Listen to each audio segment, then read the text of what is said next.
The Professor by Charlotte Brontë. Chapter 20. A competency was what I wanted.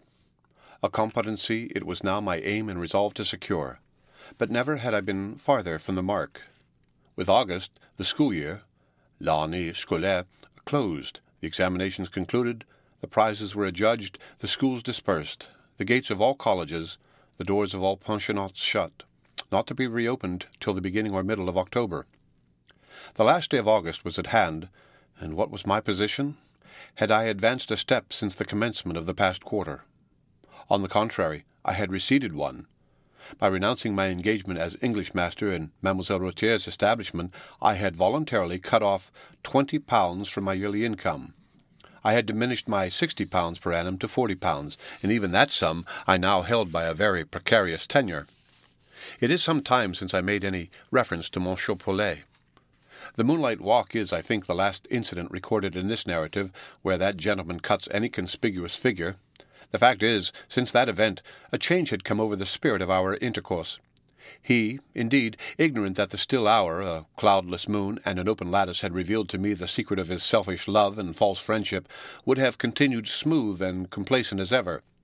But I grew spiny as a porcupine, and inflexible as a blackthorn cudgel. I never had a smile for his raillery, never a moment for his society. His invitations to take coffee with him in his parlour were invariably rejected, and very stiffly and sternly rejected too. His jesting allusions to the directress, which he still continued, were heard with a grim calm very different from the petulant pleasure they were formerly wont to excite. For a long time Paulet bore with my frigid demeanour very patiently. He even increased his attentions, but finding that even a cringing politeness failed to thaw or move me, he at last altered too. In his turn he cooled. His invitations ceased. His countenance became suspicious and overcast, and I read in the perplexed yet brooding aspect of his brow a constant examination and comparison of premises, and an anxious endeavour to draw thence some explanatory inference. Ere long, I fancy, he succeeded, for he was not without penetration. Perhaps, too, Mademoiselle Zoraide might have aided him in the solution of the enigma. At any rate, I soon found that the uncertainty of doubt had vanished from his manner. Renouncing all pretence of friendship and cordiality, he adopted a reserved, formal, but still scrupulously polite deportment. This was the point to which I had wished to bring him, and I was now again comparatively at my ease. I did not, it is true, like my position in his house, but being freed from the annoyance of false professions and double-dealing, I could endure it, especially as no heroic sentiment of hatred or jealousy of the director distracted my philosophical soul. He had not, I found, wounded me in a very tender point. The wound was soon and so radically healed, leaving only a sense of contempt for the treacherous fashion in which it had been inflicted, and a lasting mistrust of the hand which I had detected attempting to stab in the dark. The state of things continued till about the middle of July, and then there was a little change. Paulet came home one night, an hour after his usual time, in a state of unequivocal intoxication, a thing anomalous with him, for if he had some of the worst faults of his countrymen, he had also one at least of their virtues, that is, sobriety. So drunk, however, was he upon this occasion that, after having roused the whole establishment, except the pupils, whose dormitory being over the classes in a building apart from the dwelling-house was consequently out of the reach of disturbance, by violently ringing the hall bell and ordering lunch to be brought in immediately, for he imagined it was noon, whereas the city bells had just tolled midnight. After having furiously rated the servants for their want of punctuality, and gone near to chastise his poor old mother, who advised him to go to bed, he began raving dreadfully about les modes anglais Crimsworth. I had not yet retired. Some German books I had got hold of had kept me up late. I heard the uproar below, and could distinguish the director's voice exalted in a manner as appalling as it was unusual. Opening my door a little, I became aware of a demand on his part for a Crimsworth to be brought down to him, that he might cut his throat on the hall table and wash his honour, which he affirmed to be in a dirty condition, in infernal British blood. He is either mad or drunk, thought I, and in either case the old woman and the servants will be better off of a man's assistance. So I descended straight to the hall. I found him staggering about, his eyes in a fine frenzy, rolling. A pretty sight he was, a just medium between the fool and the lunatic. "Come, Monsieur Paulet," said I, "you had better go to bed." And I took hold of his arm. His excitement, of course, increased greatly at sight and touch of the individual for whose blood he had been making application. He struggled and struck with fury, but a drunken man is no match for a sober one, and, even in his normal state, Pelet's worn-out frame could not have stood against my sound one. I got him upstairs and in process of time to bed. During the operation, he did not fail to utter combinations which, though broken, had a sense in them, while stigmatizing me as the treacherous spawn of a perfidious country. He, in the same breath, anathematized Zoraide de Vautier. He termed her femme sotte et vicieuse, who, in a fit of lewd caprice, had thrown herself away on an unprincipled adventurer, directing the point of the last appellation by a furious blow obliquely aimed at me. I left him in the act of bounding elastically out of bed into which I had tucked him, but, as I took the precaution of turning the key in the door behind me, I retired to my own room, assured of his safe custody till the morning, and free to draw undisturbed conclusions from the scene I had just witnessed. Now, it was precisely about this time that the directress, stung by my coldness, bewitched by my scorn, and excited by the preference she suspected me of cherishing for another, had fallen into a snare of her own laying, was herself caught in the meshes of the very passion with which she wished to entangle me. Conscious of the state of things in that quarter, I gathered, from the condition in which I saw my employer, that his lady love had betrayed the alienation of her affections, inclinations, rather, I would say. Affection is a word at once too warm and too pure for the subject. Had let him see that the cavity of her hollow heart, emptied of his image, was now occupied by that of his usher. It was not without some surprise that I had found myself obliged to entertain this view of the case. Pelet, with his old established school, was so convenient, so profitable a match. Zoraide was so calculating, so interested a woman, I wondered mere personal preference could, in her mind, have prevailed for a moment over worldly advantage. Yet it was evident, from what Pelet had said, that not only had she repulsed him, but had even let slip expressions of partiality for me. One of his drunken exclamations was, "And the jade dotes on your youth, you raw blockhead, and talks of your noble deportment, as she calls your accursed English formality, and your pure morals, forsooth. De mors de caton a-t-elle dit sorte." Hers, I thought, must be a curious soul, where, in spite of a strong natural tendency to estimate unduly advantages of wealth and station, the sardonic disdain of a fortuneless subordinate had wrought a deeper impression than could be imprinted by the most flattering assiduities of a prosperous chef d'instruction.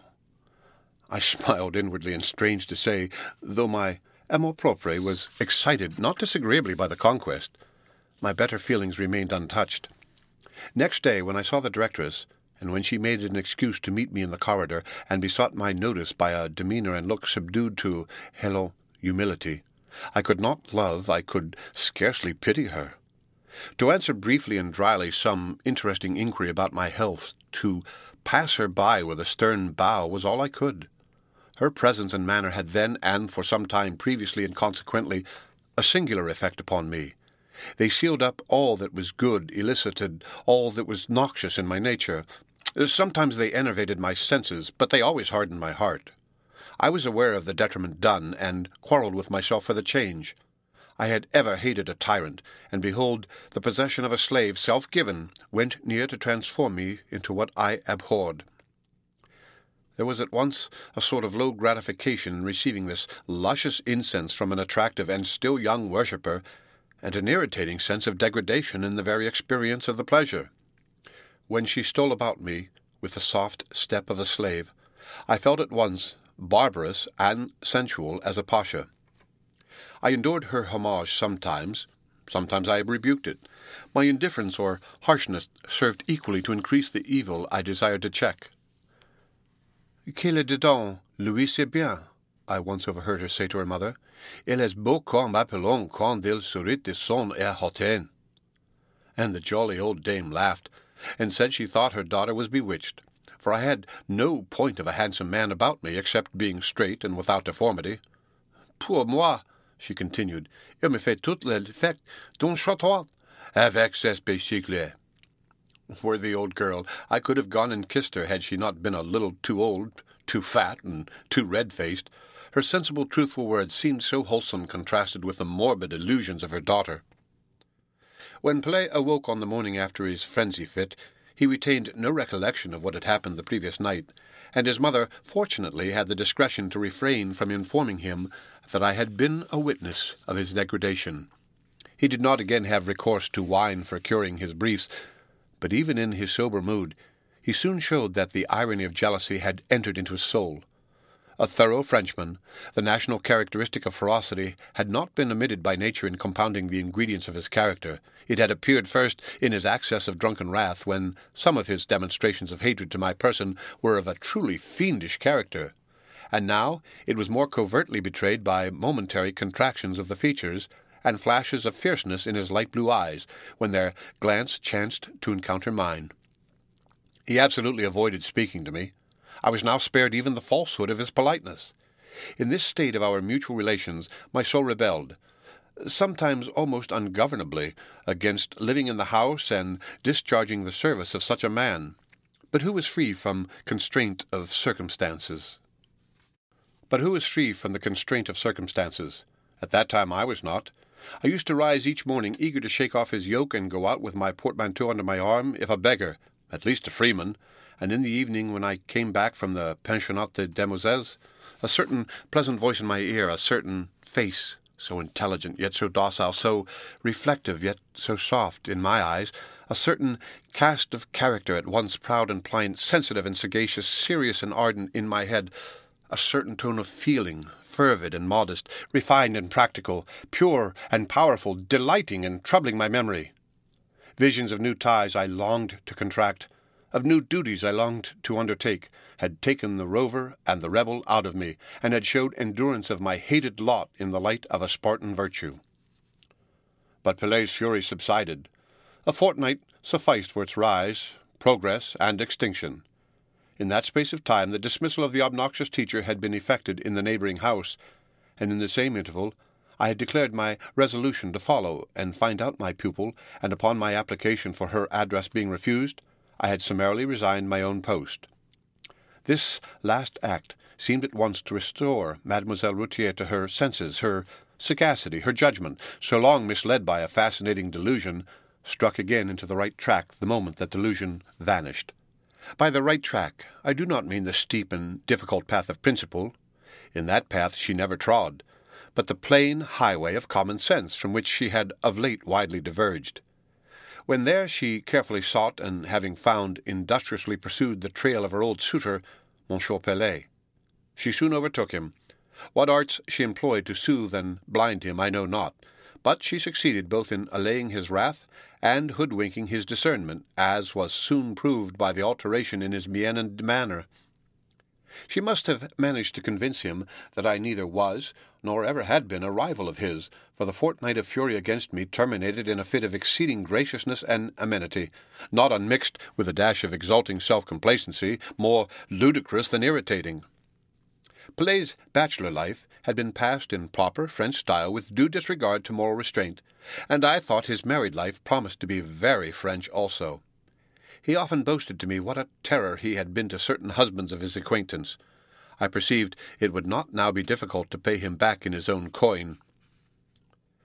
The crisis drew on. No sooner had the holidays commenced than note of preparation for some momentous event sounded all through the premises of Pelet. Painters, polishers, and upholsterers were immediately set to work, and there was talk of le chambre des mesdames, le salon des mesdames. Not deeming it probable that the old duenna at present graced with that title in our house had inspired her son with such enthusiasm of filial piety as to induce him to fit up apartments expressly for her use, I concluded, in common with the cook, the two housemaids, and the kitchen scullion, that a new and more juvenile madame was destined to be the tenant of these gay chambers. Presently, official announcement of the coming event was put forth. In another week's time, Monsieur Francois Pelet, directeur, and Mademoiselle Zoraide Retier, directress, were to be joined together in the banns of matrimony. Monsieur in person heralded the fact to me, terminating his communication by an obliging expression of his desire that I should continue, as heretofore, his ablest assistant and most trusted friend, and a proposition to raise my salary by an additional 200 francs per annum. I thanked him, gave no conclusive answer at that time, and, when he had left me, threw off my blouse, put on my coat, and set out on a long walk outside the Porte de Flandre in order, as I thought, to cool my blood, calm my nerves, and shake my disarranged ideas into some order. In fact, I had just received what was virtually my dismissal. I could not conceal, I did not desire to conceal, from myself the conviction that, being now certain that Mademoiselle Rothier was destined to become Madame Pelet, it would not do for me to remain a dependent dweller in the house which was soon to be hers. Her present demeanour towards me was deficient neither in dignity nor propriety, but I knew her former feeling was unchanged. Decorum now repressed, and policy masked it, but opportunity would be too strong for either of these. Temptation would shiver their restraints. I was no pope. I could not boast infallibility. In short, if I stayed, the probability was that, in 3 months' time, a practical modern French novel would be in full process of concoction under the roof of the unsuspecting Pelet. Now, modern French novels are not to my taste, either practically or theoretically. Limited as had yet been my experience of life, I had once had the opportunity of contemplating, near at hand, an example of the results produced by a course of interesting and romantic domestic treachery. No golden halo of fiction was about this example. I saw it bare and real, and it was very loathsome. I saw a mind degraded by the practice of mean subterfuge, by the habit of perfidious deception, and a body depraved by the infectious influence of the vice-polluted soul. I had suffered much from the forced and prolonged view of this spectacle. Those sufferings I did not now regret, for their simple recollection acted as a most wholesome antidote to temptation. They had inscribed on my reason the conviction that unlawful pleasure, trenching on another's rights, is delusive and envenomed pleasure. Its hollowness disappoints at the time, its poison cruelly tortures afterwards, its effects deprave forever. From all this resulted the conclusion that I must leave Pelet's, and that instantly. "But," said Prudence, "you know not where to go, nor how to live." And then the dream of true love came over me.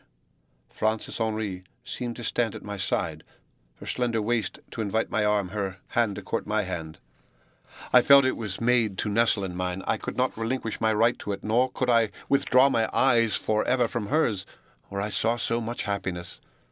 Such a correspondence of heart with heart, over whose expression I had such influence, where I could kindle bliss, infuse awe, stir deep delight, rouse sparkling spirit, and sometimes awaken pleasurable dread.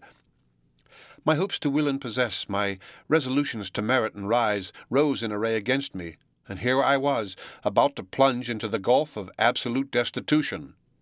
"And all this," suggested an inward voice, "because you fear an evil which may never happen." "It will happen. You know it will," answered that stubborn monitor, Conscience. "Do what you feel is right. Obey me, and even in the sloughs of want I will plant for you firm footing."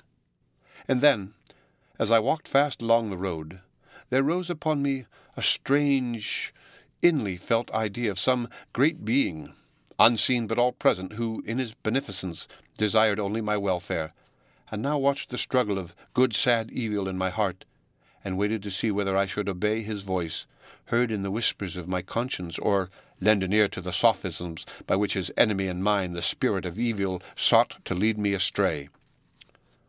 Rough and steep was the path indicated by divine suggestion, mossy and declining the green way along which temptation strewed flowers, but whereas, methought, the deity of love, the friend of all that exists, would smile well pleased were I to gird up my loins and address myself to the rude ascent, so, on the other hand, each inclination to the velvet declivity seemed to kindle a gleam of triumph on the brow of the man-hating, God-defying demon.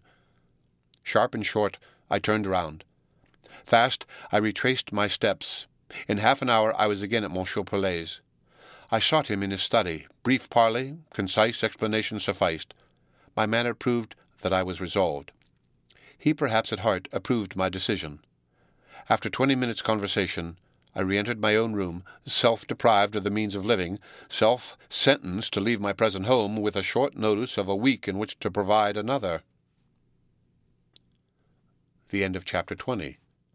Read by Rick Kishner, for Lit to Go on the web at fcit.usf.edu. The Professor by Charlotte Brontë. Chapter 21. Directly as I closed the door, I saw laid on the table 2 letters. My thought was that they were notes of invitation from the friends of some of my pupils. I had received such marks of attention occasionally, and with me who had no friends, correspondence of more interest was out of the question. The postman's arrival had never yet been an event of interest to me since I came to Brussels. I laid my hand carelessly on the documents, and coldly and slowly glancing at them, I prepared to break the seals. My eye was arrested, and my hand too. I saw what excited me, as if I had found a vivid picture where I expected only to discover a blank page. On one cover was an English postmark, on the other a lady's clear, fine autograph. The last I opened first. Monsieur, I found out what you had done the very morning after your visit to me. You might be sure I should dust the china every day, and as no one but you had been in my room for a week, and as ferry money is not current in Brussels, I could not doubt who left the 20 francs on the chimney-piece. I thought I heard you stir the vase when I was stooping to look for your glove under the table, and I wondered you should imagine it had got into such a little cup. Now, monsieur, the money is not mine, and I shall not keep it. I will not send it in this note, because it might be lost. Besides, it is heavy.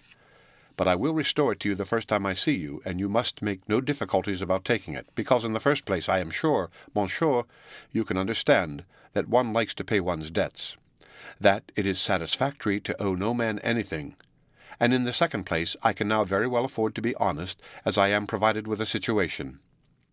This last circumstance is indeed the reason of my writing to you, for it is pleasant to communicate good news, and in these days I have only my master to whom I can tell anything. A week ago, monsieur, I was sent for by a Mrs. Wharton, an English lady. Her eldest daughter was going to be married, and some rich relation having made her a present of a veil and dress in costly old lace, as precious, they said, almost as jewels, but a little damaged by time, I was commissioned to put them in repair. I had to do it at the house they gave me, besides some embroidery to complete, and nearly a week elapsed before I had finished everything. While I worked, Miss Wharton often came into the room and sat with me, and so did Mrs. Wharton. They made me talk English, asked how I had learned to speak it so well. Then they inquired what I knew besides, what books I had read. Soon they seemed to make a sort of wonder of me, considering me, no doubt, as a learned grisette. One afternoon Mrs. Wharton brought in a Parisian lady to test the accuracy of my knowledge of French. The result of it was that, owing probably in a great degree to the mother's and daughter's good humour about the marriage, which inclined them to do beneficent deeds, and partly I think because they are naturally benevolent people, they decided that the wish I had expressed to do something more than mend lace was a very legitimate one. And the same day they took me in their carriage to Mrs. D.'s, who is the directress of the first English school at Brussels. It seems she happened to be in want of a French lady to give lessons in geography, history, grammar, and composition in the French language. Mrs. Wharton recommended me very warmly, and, as the 2 of her younger daughters are pupils in the house, her patronage availed me to get the place. It was settled that I am to attend 6 hours daily, for happily it was not required that I should live in the house. I should have been very sorry to leave my lodgings, and for this Mrs. D. will give me 1,200 francs per annum. You see, therefore, monsieur, that I am now rich, richer almost than I ever hoped to be. I feel thankful for it, especially as my sight was beginning to be injured by constant working at fine lace, and I was getting, too, very weary of sitting up late at nights, and yet not being able to find time for reading or study. I began to fear that I should fall ill and be unable to pay my way. This fear is now in a great measure removed, and in truth, monsieur, I am very grateful to God for the relief, and I feel it necessary almost to speak of my happiness to someone who is kind-hearted enough to derive joy from seeing others joyful. I could not, therefore, resist the temptation of writing to you. I argued with myself, it is very pleasant for me to write, and it will not be exactly painful, though it may be tiresome to monsieur to read. Do not be too angry with my circumlocution and inelegancies of expression, and believe me, your attached pupil, F.E. Henri. Having read this letter, I mused on its contents for a few moments, whether with sentiments pleasurable or otherwise I will hereafter note, and then took up the other. It was directed in a hand to me unknown, small and rather neat, neither masculine nor exactly feminine. The seal bore a coat of arms, concerning which I could only decipher that it was not that of the Seacombe family. Consequently, the epistle could be from none of my almost forgotten and certainly quite forgetting patrician relations. From whom, then, was it? I removed the envelope.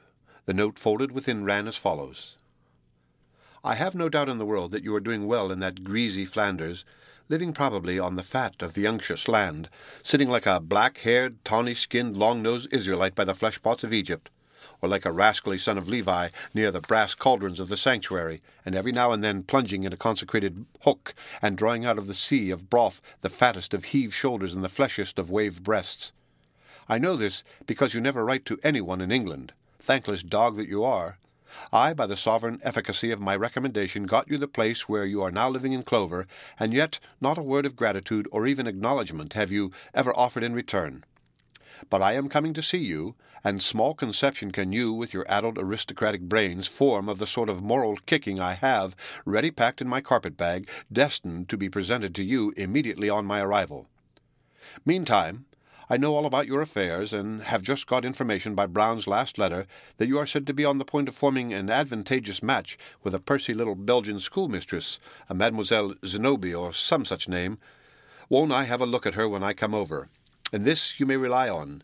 If she pleases my taste, or if I think it worthwhile in a pecuniary point of view, I'll pounce on your prize, and bear her away triumphant in spite of your teeth. Yet I don't like dumpies either, and Brown says she is little and stout, the better fitted for a wiry, starved-looking chap like you. Be on the lookout, for you know neither the day nor hour when your— I don't wish to blaspheme, so I'll leave a blank— cometh. Yours truly, Hunsdon, York, Hunsdon. Hum, said I, and ere I laid the letter down I again glanced at the small, neat handwriting, not a bit like that of a mercantile man, nor indeed of any man except Hunsdon himself. They talk of affinities between the autograph and the character. What affinity was there here? I recalled the writer's peculiar face and certain traits I suspected, rather than knew, to appertain to his nature, and I answered, a great deal. Hunsdon, then, was coming to Brussels, and coming I knew not when. Coming charged with the expectation of finding me on the summit of prosperity, about to be married, to step into a warm nest, to lie comfortably down by the side of a snug, well-fed little mate. I wish him joy of the fidelity of the picture he has painted, thought I. What will he say when instead of a pair of plump turtle doves billing and cooing in a bower of roses, he finds a single lean cormorant standing mateless and shelterless on poverty's bleak cliff? Oh, confound him! Let him come, and let him laugh at the contrast between rumour and fact. Were he the devil himself, instead of being merely very like him, I'd not condescend to get out of his way, or to forge a smile or a cheerful word wherewith to avert his sarcasm. Then I recurred to the other letter. That struck a chord whose sound I could not deaden by thrusting my fingers into my ears, for it vibrated within, and though its swell might be exquisite music, its cadence was a groan. That Frances was relieved from the pressure of want, that the curse of excessive labour was taken off her, filled me with happiness. That her first thought in prosperity should be to augment her joy by sharing it with me, met and satisfied the wish of my heart. 2 results of her letter were then pleasant, sweet as 2 draughts of nectar, but applying my lips for the 3rd time to the cup, and they were excoriated as with vinegar and gall. 2 persons whose desires are moderate may live well enough in Brussels on an income which would scarcely afford a respectable maintenance for one in London, and that not because the necessaries of life are so much dearer in the latter capital, or taxes so much higher than in the former, but because the English surpass in folly all the nations on God's earth, and are more abject slaves to custom, to opinion, to the desire to keep up a certain appearance, than the Italians are to priestcraft, the French to vainglory, the Russians to their Tsar, or the Germans to black beer. I have seen a degree of sense in the modest arrangement of one homely Belgian household that might put to shame the elegance, the superfluities, the luxuries, the strained refinements of 100 genteel English mansions. In Belgium, provided you can make money, you may save it. This is scarcely possible in England. Ostentation there lavishes in a month what industry has earned in a year. More shame to all classes in that most bountiful and beggarly country for their servile following of fashion. I could write a chapter or 2 on this subject, but must forbear at least for the present. Had I retained my £60 per annum, I could now, that Frances was in possession of £50, have gone straight to her this very evening, and spoken out the words which, repressed, kept fretting my heart with fever. Our united income, as we should have managed it, have sufficed well for our mutual support, since we lived in a country where economy was not confounded with meanness, where frugality in dress, food, and furniture was not synonymous with vulgarity in these various points. But the placeless usher, bare of resource and unsupported by connections, must not think of this. Such a sentiment as love, such a word as marriage, were misplaced in his heart and on his lips. Now for the first time did I truly feel what it was to be poor. Now did the sacrifice I had made in casting from me the means of living put on a new aspect. Instead of a correct, just, honourable act, it seemed a deed at once light and fanatical. I took several turns in my room under the goading influence of most poignant remorse. I walked a quarter of an hour from the wall to the window, and at the window self-reproach seemed to face me, at the wall self-disdain, all at once outspoken conscience. "Down, stupid tormentors," cried she. "The man has done his duty. You shall not bait him thus by thoughts of what might have been. He relinquished a temporary and contingent good to avoid a permanent and certain evil. He did well. Let him reflect now, and when your blinding dust and deafening hum subside, he will discover a path." I sat down. I propped my forehead on both my hands. I thought and thought an hour, 2 hours, vainly. I seemed like one sealed in a subterranean vault, who gazes at utter blackness ensured by yard-thick stone walls around, and by piles of building above, expecting light to penetrate through granite, and through cement firm as granite. But there are chinks, or there may be chinks, in the best adjusted masonry.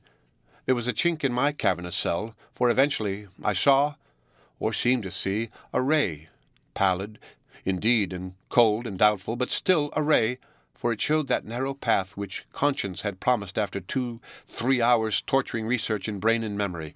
I disinterred certain remains of circumstances, and conceived a hope that by putting them together an expedient might be framed and a resource discovered. The circumstances were briefly these. Some 3 months ago, Monsieur Pelet had, on the occasion of his fête, given the boys a treat, which treat consisted in a party of pleasure to a certain place of public resort in the outskirts of Brussels, of which I do not at this moment remember the name, but near it were several of those lakelets called etangs, and there was one etang larger than the rest, where on holidays people were accustomed to amuse themselves by rowing around it in little boats. The boys, having eaten an unlimited quantity of gaufres, and drank several bottles of Louvain beer, amid the shades of a garden made and provided for such crams, petitioned the director for leave to take a row on the etang. Half a dozen of the eldest succeeded in obtaining leave, and I was commissioned to accompany them as surveillant. Among the half-dozen appeared to be a certain Jean-Baptiste Van de Houten, a most ponderous young Flamand, not tall, but even now, at the early age of 16, possessing a breadth and depth of personal development truly national. It chanced that Jean was the first lad to step into the boat. He stumbled, rolled to one side, the boat revolted at his weight, and capsized. Van de Houten sank like lead, rose, sank again. My coat and waistcoat were off in an instant. I had not been brought up at Eton, and boated and bathed and swam there 10 long years for nothing. It was a natural and easy act for me to leap to the rescue. The lads and the boatman yelled. They thought there would be 2 deaths by drowning instead of 1, but as Jean rose the 3rd time, I clutched him by one leg and the collar, and in 3 minutes more both he and I were safe landed. To speak heaven's truth, my merit in the action was small indeed, for I had run no risk, and subsequently did not even catch cold from the wetting. But when Monsieur and Madame Van de Houten, of whom Jean-Baptiste was the sole hope, came to hear of the exploit, they seemed to think I had evinced a bravery and devotion which no thanks could sufficiently repay. Madame in particular was certain I must have dearly loved their sweet son, or I would not thus have hazarded my own life to save his. Monsieur, an honest-looking though phlegmatic man, said very little, but he would not suffer me to leave the room till I had promised that in case I ever stood in need of help, I would, by applying to him, give him a chance of discharging the obligation under which he affirmed I had laid him. These words, then, were my glimmer of light. It was here I found my sole outlet, and in truth, though the cold light roused, it did not cheer me, nor did the outlet seem such as I should like to pass through. Right, I had none to Monsieur Van der Houtten's good offices. It was not on the ground of merit I could apply to him. I must stand on that of necessity. I had no work. I wanted work. My best chance of obtaining it lay in securing his recommendation. This I knew could be had by asking for. Not to ask, because the request revolted my pride and contradicted my habits, would, I felt, be an indulgence of false and indolent fastidiousness. I might repent the omission all my life. I would not then be guilty of it. That evening I went to Monsieur Van der Houtten's, but I had bent the bow and adjusted the shaft in vain. The string broke. I rang the bell at the great door. It was a large, handsome house in an expensive part of the town. A manservant opened. I asked for Monsieur Van der Houtten. Monsieur Van der Houtten and family were all out of town, gone to Ostend, did not know when they would be back. I left my card and retraced my steps. The end of Chapter 21.